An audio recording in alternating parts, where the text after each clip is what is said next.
So we got a Jake and Star and Samsung Legacy collab, and we're talking about the pros and cons of owning a Nintendo Switch. Now, there are a lot of controversies, but I would like to start with Samsung Legacy and his opinion on the Nintendo Switch 2. Well, Nintendo has a great name, but sadly, over the years, Nintendo has started to go down into a path of greed. The pros, there's no other way you can have access to the most latest Nintendo games on any other device. My cons is that previously when you had a Nintendo Switch, it was yours to keep. Now there's a license. And what that means is that you're going to pay about 500 or 550, depending on the bundle and what you get, just to have a Nintendo Switch, the license to be able to use it. You do not own it. If you dare change any form of mechanism with the controllers, they can immediately block your device and you have no access to it. Not only that, but with the games, a lot of people enjoy having a physical form of their game. If they ever want to play in the next 20 or 25 years, they can always play it. Now they've caused a new law. If you buy a physical disc, the disc is no longer the game. You are buying a code. For me, it doesn't give the same worth that Nintendo was before. The moment when the consumer does not have access to not only the game, but even the console itself, at any moment can be revoked. All right, yeah, definitely, I agree, because, there's a lot of controversies for sure. The games are too expensive, especially for what is often essentially like a Wii U or Switch 1 game, or even a Wii game, like with Mario Galaxy, etc. The technology inside of the Switch 2 is a lot more advanced than before. They're making very little on every console sold. It's just that people were used to the Switch 1 entry cost, right? The Wii U was a failure before it, so they didn't want to make the same mistakes. So it was coming in at around 300 to 350 bucks and launching with arguably a top 10 game of all time, which is Legend of Zelda Breath of the Wild. So, going from that kind of awesomeness to this, not really wanting to buy the Nintendo Switch 2, I can understand all that. And actually, the sales right now are reflecting this, which is quite curious. So the Switch 2 sales start off as being the fastest selling consoles in the history, like in the start. Like at the end of last year, it already hit 18 million units, which is ridiculous, has never happened before. Now, that's the consoles, but the games sold tell a completely different story. This is ridiculous, Samsung. Check this out, right? Nintendo made a very smart move, kind of bundling the Mario Kart world with the Switch, so that game, of course, sold very well because it came with almost every Switch too, right? But because games are so expensive now, only 1 in 3 bought a second game and only 1 in 5 bought a third game. And after that, the numbers are so small that you can't find it anywhere. And that is in nearly a year, a launch year of the successor of the second best-selling console of all time, which is pretty ridiculous. The consoles are selling, the games are not. That's basically most of the pain point covered, but some things that I think are really good, like you said, the exclusive games, etc., but also the third-party support with some of the AAA games.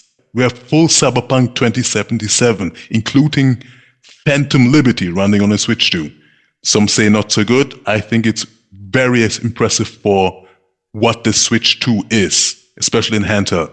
We have Final Fantasy VII Remake running on Switch 2 and often exceeding graphical aspects of the Xbox Series S. The Xbox Series S is twice as powerful. It's just that the Switch 2 has, DLSS and other things that it can rely on. But it's still impressive. And then Dragon Quest, Pragmata, and there's just a couple of games that what you have to imagine, this is a chipset that is already 5 years old. And then they took that chipset, cut it in half, and put it in the Switch 2. And it runs things as good as the Xbox Series S at times. So that is an impressive thing. I think Nintendo has to do something about those game prices, and they've started already. They will bring the third-party prices down, and some of these prices are ridiculous. With Madden, that goes around for 70 bucks, went down to 25 bucks. Definitely something to look forward to. Also, there's rumors coming on of a Zelda Ocarina of Time remake. And for those people that don't know, in the Zelda universe, the most highest rated game of all time is Zelda Ocarina of Time, and it's also the highest rated game of all time on the legendary Famitsu magazine and website. So I like that Nintendo listened to some of the pain points and are actually decreasing some of these prices. Also, I don't know if you heard about it, Samsung. Digital games only, digital games will actually be much cheaper now than the physical game. So that's the pros and cons that I've kind of seen. What do you think about that? The biggest pro that I have to say is that right now handheld gaming is growing. Handhelds are very, very expensive. If you want to even get like a ROG Ally, you're looking at easily about 600, 700. If you want to get the X, you're looking at about 1,000. If we're looking at the most cheapest handheld that you can buy with great battery life, to be able to bring it everywhere you go, as I mentioned, but as well with such a cheaper price is a big deal. And a lot of people, when they get a gaming device, they want it just to be seamless. They don't want to waste their time with updates and having to figure different things and mess around. And the Nintendo Switch 2 offers these opportunities for people. Also, another thing is that the Nintendo Switch 1 didn't have the power even for the games that it did play. Pokemon Violet and other different Pokemon games struggled, didn't have the power to actually play the games efficiently. Now with the Nintendo Switch 2, you can actually play those games because it has the power now needed to play those games. Now, the only thing that I have a con with, again with the Nintendo Switch 2, is that you have other competitions.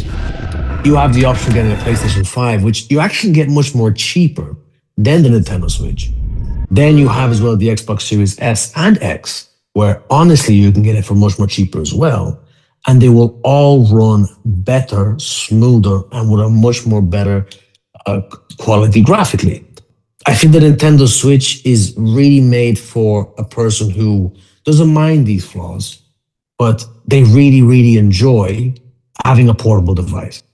Yeah, for sure. I definitely agree with the kind of things that you talked about, the pros and cons. And I think, like you said, it's kind of a, you know, convenience versus kind of technical aspect. And there's things regarding the remote shutting down of consoles that Nintendo has to have a look at. And people are not buying those games at the moment. And Nintendo is saying, okay, not our own games, but we will reduce across the board third-party games. So that's something that they're doing. And if people have a big problem with the remote shut off, maybe they will again kind of let their voices be known. And then Nintendo will hopefully then listen again and then maybe shut that off. So, and also, I don't know if you know about this, they recently made like an update to the handheld mode of the Switch 2. They boosted it so like the graphics on the go are better than before. So you know they are listening. They are listening. They're taking the Nintendo time. They're not as quick as other companies, but I like that they are listening at least. So hopefully we will get something in the middle, a little bit less convenient but a little bit more powerful. I'm happy with that middle ground. So thank you very much. I appreciate the collab, Samsung. Let's do it again. Definitely, definitely. Thank you for your time, Jacon.